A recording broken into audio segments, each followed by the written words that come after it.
Bohn here in Newark, New Jersey with Jon Anik on the eve of UFC 288. We just wrapped official weigh-ins, pretty smooth, the top of the card. We saw Henry Cejudo, Aljamain Sterling make weight. Henry was the first person in and Aljo was one of the last. What did you just make of that? Obviously a long layoff for Henry, but he looked pretty good. Yeah, he looked great, and it's good to see you. I don't know why you guys always make me look so short standing next to Mike Bohn, but Henry Cejudo is a fight genius, and I do believe there are a lot of challenges that come with this matchup and the layoff, even though he's been dismissive of that narrative. But he is just a mental giant, and I've said all week, if anyone is capable of dismissing all of that layoff noise and putting forth a great performance, I think it is Henry. I don't worry about Aljamain Sterling echoing to the crowd that it was a difficult weight cut. It was a little bit surprising to see him come in a full pound under at 134 pounds, but he told us in the fighter meeting, unlike past cuts, he was going to do it in the morning. He got up at about 4:30 in the morning, and it took a little bit longer than he expected it would, but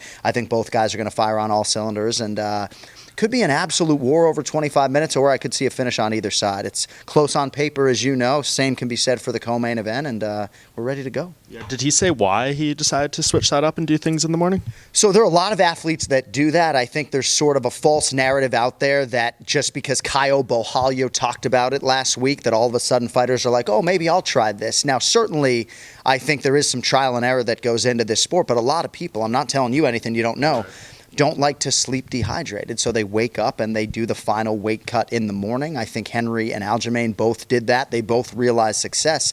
You know, a guy like Belal Muhammad just doesn't sleep well anyway, so he was able to get the weight off last night. But yeah, it's a tricky thing, man. There's nothing easy about it, and you know, with this morning weigh-in, at least it gives the guys, especially on the East Coast, a lot of hours with which to rehydrate. So. Interesting. Yeah, and then on the flip side with Henry, I mean, the long layoff and everything, but we saw this with Jon Jones a little bit, right? Just a couple months ago, he comes back, moving up a division for him. But what do you think kind of goes into being away this long and then trying to come back to such a high-level fight? Like, how do you think the mentally, the physically, you need to be prepared for that if you're Henry? Yeah, it's a good question. You know, as I have said repeatedly, I think he's shored up the mental. My big question is the physical. I understand that he's done all the simulation training in the world, and if you followed Henry Cejudo's career, you know he leaves no stone unturned. The altitude capsules and everything else. We saw the strobe training on UFC 288 Countdown. But That was an odd one. Yeah, that was weird. That's like asking for epilepsy or something. But no, I mean, I believe this is a legitimate physical challenge. I really do. And I don't necessarily think that Henry Cejudo is taking Aljamain Sterling lightly, but I'm just not sure he understands what type of threat Aljo can be on the feet. I think he only sees the backpack as the threat. And Aljamain Sterling is one of the greatest bantamweights of all time. He is unorthodox. I don't necessarily think he telegraphs everything. Ray Longo doesn't even necessarily know what's coming half the time when they're training. So I'm excited to see what both of these athletes can do. I think the sport is better with Henry Cejudo in it. But I just think this is a huge, huge ask to come back after 3 years away and beat the incumbent who has been dominating what I believe is the best, deepest division in the UFC right now. And with Henry, he's doing a lot of the analyst stuff, like while he's been away, not necessarily on the broadcast, but with his YouTube channel and stuff. And you've been around a lot of these guys that kind of, they say when they start getting into the analyst side, they think differently about their own fights and their fight IQ and stuff. Do you think that's going to be something that's maybe a huge change for Henry, where he's always been one of the smarter guys in the game, but now that he seems to have that extra layer of working with all these high-level people, breaking down all these fights, it seems like he feels his mind is maybe the strongest part going in here. There's no doubt. And you set it up well. And I do believe that even though he takes issue with us suggesting that he's a coach as opposed to a teacher and a mentor, I really believe it has opened up his mind. His mind was already one of the best in the game, but when you take that step back and you're really looking at fighters analytically, he said this week, I see all these elite fighters, pound for pound greats like Jon Jones and Demetrius Johnson. It makes me realize, however humbly, how good my skill set is. I guess my biggest concern, and I asked him about this in the fighter meeting, he absorbed a pretty significant cut very early on during this training camp, and you have to say within reason that that has compromised his training camp or his sparring to some extent. Now, I gave him an out in the fighter meeting when I asked him about it, so he didn't take the bait and he didn't really answer the question directly. He has a lot of confidence in his preparation. But to suggest that that cut and the significant nature of it did not impact his preparation, I think would be ignorant. We'll see. Yeah, I agree. And he seems to think a win here would make him on the Mount Rushmore of MMA, whoever you have on there, one of the greatest ever. I think his accomplishments are already pretty high up there, but is that a little bit of a stretch in your mind, or do you think maybe it depends on how he wins to get in there? It's hard sometimes to talk about all-time greats and Mount Rushmore when these careers are still going on. Now Dominic Cruz is one of my best friends in the game, but I have said if Aljamain Sterling is able to finish Henry Cejudo, I think he can lay claim to being the greatest bantamweight of all time. Mount Rushmore is awfully crowded, right? Do you have a place for Royce Gracie, right? I mean, it's such an open-ended conversation. I certainly believe Henry Cejudo is one of the all-time greats. I believe Khabib Nurmagomedov is one of the all-time greats, but the number one mixed martial arts statistic for me is title fight wins. And Israel Adesanya has already got 8 of those. John Jones has 14 or 15. George St. Pierre, right? Title fight wins. Henry doesn't necessarily have that many of those right now. This would be a huge one for Henry. And if he can parlay this into a fight against Sean O'Malley, that would be an absolute monster on pay-per-view. There are going to be some huge financial gains for Henry. But I do believe the number one reason Henry Cejudo is coming back is not for legacy. It's for cash.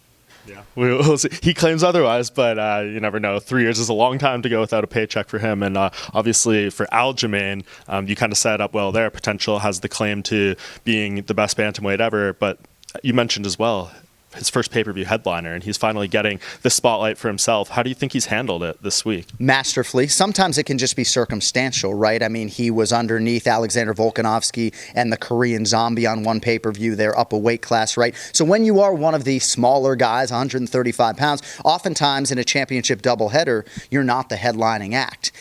I am curious about his energy management. I asked him in our fighter meeting about that. He did a 28-minute media scrum in which he was so giving to the media. He's been going back and forth to New York City all week, giving of himself. But it seemed like a pretty good visual on the scale. He's got a lot of hours with which to rehydrate, so I'm excited to see what Aljamain Sterling can do. But when you go to his Wikipedia page and you realize how long this unbeaten streak has been, and you see all the scalps on his resume, you start to realize the greatness. And I think the way he became an undisputed UFC bantamweight champion, no champion has become a champion in that weird situation like that. And I think that just in the court of public opinion made it such that he had to work even harder to establish goodwill. But it's nice to see him get cheered. He has been accompanied by boos for a lot of his UFC career. And, nice to see him sort of own this moment and lead the dance promotionally and otherwise this week. Yeah, I agree. He does not get the respect he deserves by any degree. Like what he's done in this division over the years has been really impressive. And I think maybe just the way he handles himself on Twitter and like things like that, maybe just it kind of rubs people the wrong way to a degree. He's just a little quirky, and you can say Henry Cejudo is the king of cringe and maybe a little bit of an acquired taste, but even Ray Longo has said to me repeatedly on the Anik and Florian podcast, it took him a couple years to really get to know who Aljamain Sterling was at his core. And you remember they had that navigation for a while where Aljo was going to Vegas and then back to New York, and Ray didn't necessarily always know exactly where he stood with Aljamain Sterling. Sometimes he can be a little bit goofy himself, but Aljo at his core is a genuine dude with a huge appetite for mixed martial arts, a great work-life balance. I feel like he has really maximized this moment and this week, and now all that's left is the pretty big challenge in front of him to try to handle Cejudo at 135 pounds, which nobody's done.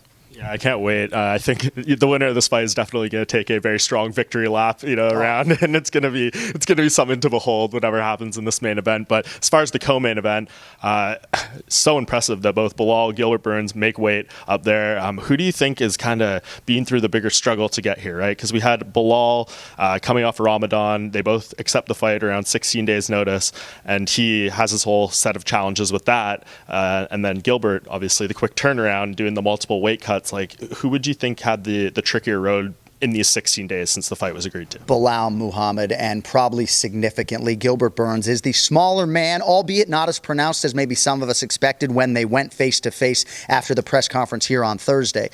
But Gilbert Burns realized a lot of success as a UFC lightweight before moving up. Belal Muhammad couldn't make 156 pounds to save his life. And I also think Gilbert Burns has been able to put together back-to-back-to-back training camps here in 2023. And I'm not going to suggest to you that Belal Muhammad let his guard down, because he's just not that type of guy. But he was doing charity work in Canada. They raised $150,000 for Palestine, so he was not training. And when you come off of Ramadan, it's very difficult in terms of the weight management, and there are a lot of issues that can come with that. So I hope I'm not peeling back the curtain too much, but it was an exceedingly difficult weight cut for Belal Muhammad. He was able to get through it, but I think for the Muhammad camp, as confident as they are in the mental and the spiritual, physically, it certainly would have been nice to have anything that amounted to a training camp for a fight of this magnitude. Yeah, absolutely. And Gilbert, I mean, he is right on track to be the fighter of the year if he can win this one. And Dana saying that, of course, 100% the winner is going to be fighting after Colby, and it could happen within this year. So he's setting himself up for a absolutely incredible 2023 and probably fighter of the year if he's able to have things play out the way he wants. And Gilbert Burns is the man. He got me aligned with my strength and conditioning coaches at the Institute of Human Performance. He and I are like this, right? But Belal with my twin brother is like family. Yeah. So I feel very emotionally charged when it comes to this fight. But yes, Gilbert Burns is the front runner for 2023 fighter of the year right now. And what an absolute savage, right? I mean, both guys deserve credit for taking this fight. But when you are a promotion and you can have a guy like Gilbert Burns who is entrenched in the top 5, who has fought for the world title and is willing to step up, whether it's against Neil Magny earlier this year or here against Belal Muhammad, it's just a huge asset for the promotion to have an elite guy who can make a quick turn like this. And it's not to say that he isn't without his challenges trying to get his body to peak on back-to-back pay-per-views. But I do think if you're going to fight Belal Muhammad, it's nice to get him when he hasn't had a training camp. And you mentioned the relationship and the connection with Belal there. Would you say, obviously you've called fights of people you've had in the broadcast booth and like the desk and stuff. Is this one a little different? Because obviously he's not in that same vein. I know he's done some analyst work and stuff, but the connection's a little bit different, right? As opposed to someone you've done commentary with fighting. Yes, I think that's fair to say. And I feel like humbly I do a pretty good job of keeping that balance. I think the hardest fight for me emotionally that I ever had to call was probably Dominic Cruz against Casey Kenny, because Dom is one of my best friends in the sport, and I just kind of knew how badly he needed to beat Casey Kenny to lay the foundation for this sort of twilight part of his career, if I can call it that.